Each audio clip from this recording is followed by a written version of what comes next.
Welcome back, everyone. I'm Ashani Dante, and this is But Are You Happy? A Mamma Mia podcast committed to exploring your mental health, whether you've requested that exploration or not.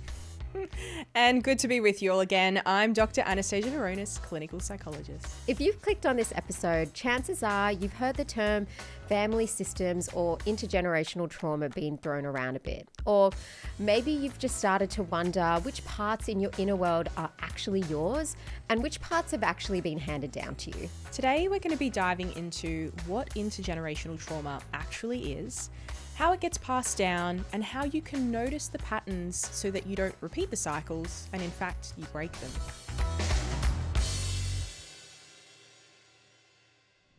I know previously when we've had conversations around trauma, the tendency in our conversations is we do go back to, how we were raised or our family. And it does get me thinking about trauma, but intergenerational trauma and how that's being handed down. And to be honest, I think the term is quite a big word. There's like a lot in it. And I'm really keen to hear from you, like what actually is intergenerational trauma? Yeah, it's a good place for us to start. And I think you're absolutely right. We've certainly become more aware of intergenerational trauma being something that exists.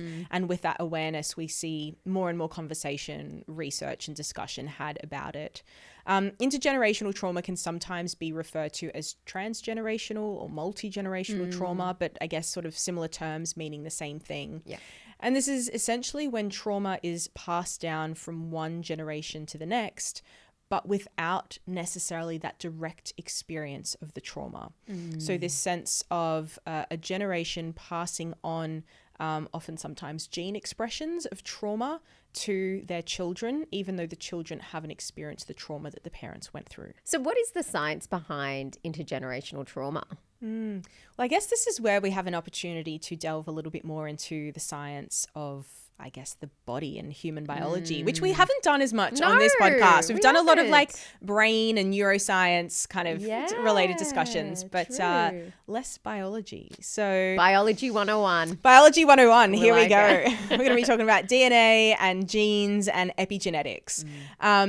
So let's just kind of break it down for a sec. So DNA, right? It's kind of the molecules that we have that carry hereditary information that gets passed on from one generation to the next. And then we have our genetics. So our genes are sequences of DNA. And genes are within us, but they are not always expressed. So what this means is, for example, when it comes to health conditions, I might have a gene for a particular health condition, but it's not necessarily expressed. It just means that I have higher risk of developing it because that gene is there. So epigenetics refers to when and how particular genes that we have are expressed. So it's essentially the ways in which our environment influence the expression of our genetics. Who offers the best advice in your family? Is it you? Play the Medibank Family Roast to find out. A card game designed to get families connecting and talking. Because when the bonds of family are stronger, Australia is stronger. So get around the dinner table, a tasty conversation is about to be served. Search Medibank Family Roast. Live better with Medibank. So if we bring this back to the topic of intergenerational trauma and how this applies, we know that trauma is passed down through epigenetics. So if someone goes through trauma, it may be that their stress response becomes more sensitive. And then that experience is passed down to the next generation, both through nature and nurture, right? Because it's always this combination effect of, yes, our genetics and our DNA have a significant role to play, but also our environment has a role to play. So if I am being parented by parents who experienced trauma, then their parenting and their own kind of stress response and way of dealing with the stress and the trauma is going to impact how they parent me and how I'm raised. Yes, I get that. So does that mean as well, like for anyone tuning in that is wondering, are these patterns showing up in my family? Like, do you have examples of how intergenerational trauma can look in our families? Yeah, if we're talking about patterns of essentially coping with trauma, and some of those can be really healthy, but some of them can be less healthy. Yeah. Ultimately, all ways of coping, right? We might have families that have a we don't talk about it mentality to trauma or other difficulties in life. So it's like emotions are shut down. We don't have conversations about it. You get up, you get over it, and you push to the side and you carry on. Yes. And so that's kind of a way of being in the world that may have helped people cope who were going through that severe adversity, right? Like that's not entirely a bad way to be in the world if that's going to help you survive a traumatic experience. Yeah. But it's perhaps not necessarily something that we want passed down in an extreme way to children who are growing up who are not in a traumatic environment. It's really interesting because it gets me thinking about even my parents, because they're first generation immigrants.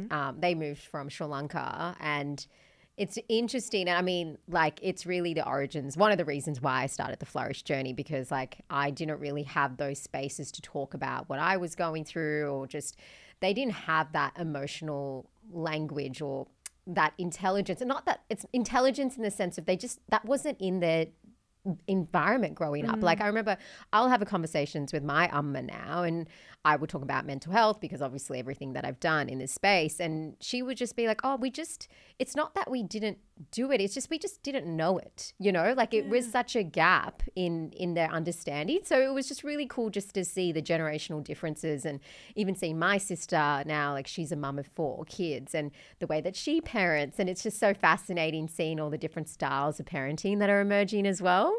Absolutely. I like that you mentioned parenting styles, because parenting styles will definitely influence the way that a child is raised, but it's something to be really conscious of in the context of intergenerational trauma and patterns that can be passed down. I want to jump in and clarify a couple of things here. So we're talking about intergenerational trauma that is very real for a select group of people in the world whose, parents, grandparents, ancestors have been through, decades of really serious adversity. And that gets passed down, as we've discussed. We also have people who perhaps haven't experienced intergenerational trauma, but perhaps they have experienced what I refer to more as like attachment trauma.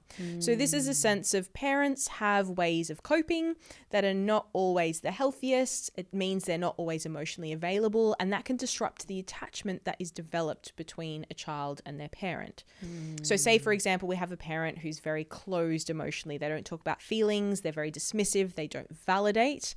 That's not necessarily because they've experienced trauma. It's just because that's a way they've found to be in the world that works for them.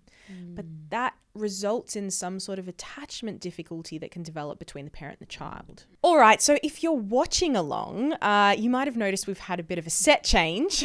We've got a third chair in the room. For those listening along, we've brought another chair in the room to join Ashani and I. And it's not because we have another literal guest coming in the room that'll need it, but we're going to use this chair as a representation for a part. Now, I thought this would be something kind of interesting to do, because Ashani, in the break, you were telling me about an experience you were having of being quite self-critical. So maybe just kind of share that for the listeners. Yeah, so pretty much I was walking down the street going to the gym, and I had my headphones in, had my voice memo on, and I was talking to my parts, and I was like, oh, so like, why are you here? Yes. And what is it that you're trying to tell me? Because I feel like I often shut you out. And what my inner critic and my dad were saying was just, we just want you to do a good job. We want you to always be being better.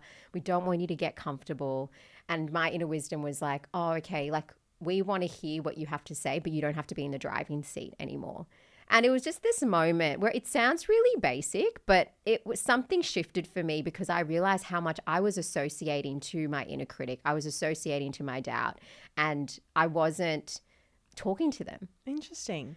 See, if you were a client and you came into the therapy room and you were telling me about like the self-criticism that you were experiencing, we'd kind of identify that inner critic as being a part. I would say something like, sounds like there's a part of you that's really hard on yourself.